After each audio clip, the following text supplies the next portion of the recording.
ગધેડાને બોજો આપવો. ગધેડો અને તેનો માલિક એક ઘરમાં બેઠા છે.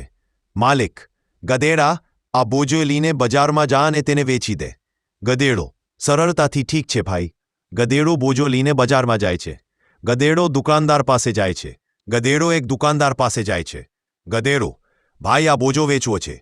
દુકાનદાર: આ બોજો તો ખૂબ જ ભારે છે. તું તેને કેવી રીતે વેચીશ? ગધેડો: સરળતાથી. ભાઈ, મને ખબર નથી. મારા માલિકે મને કહ્યું છે કે તેને વેચી દે. ગધેડો ખેડૂત પાસે જાય છે. ગધેડો એક ખેડૂત પાસે જાય છે. ગધેડો: ભાઈ, આ બોજો વેચવો છે. ખેડૂત આશ્ચર્યથી: ગધેડા, આ બોજો તો ખૂબ જ ભારે છે. તું તેને કેવી રીતે વેચીશ? ગધેડો ખેડૂત પાસે જાય છે. મારા માલિકે મને કહ્યું છે કે તેને વેચી દે. ગધેડો પંડિત પાસે જાય છે.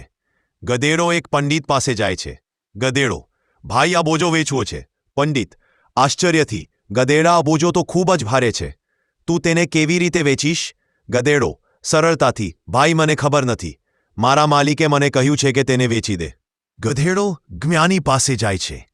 ગધેડો એક જ્ઞાની પાસે જાય છે. ગધેડો: ભાઈ, આ બોજો વેચવો છે. જ્ઞાની આશ્ચર્યથી: ગધેડા, આ બોજો તો ખૂબ જ ભારે છે.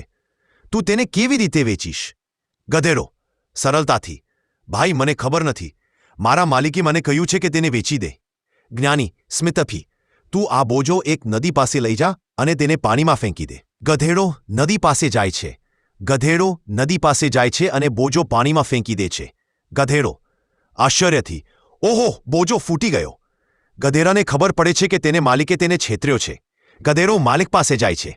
ગધેડો પોતાના માલિક પાસે જાય છે. ગધેડો ગુસ્સાથી: તમે મને છેતર્યો છે. માલિક સ્મિતથી: ગધેડા તું મૂર્ખ છે. તું આટલી સરળ વાત સમજી ન શક્યો? ગધેડો સરળતાથી: ભાઈ, મને ખબર નથી. હું મૂર્ખ છું.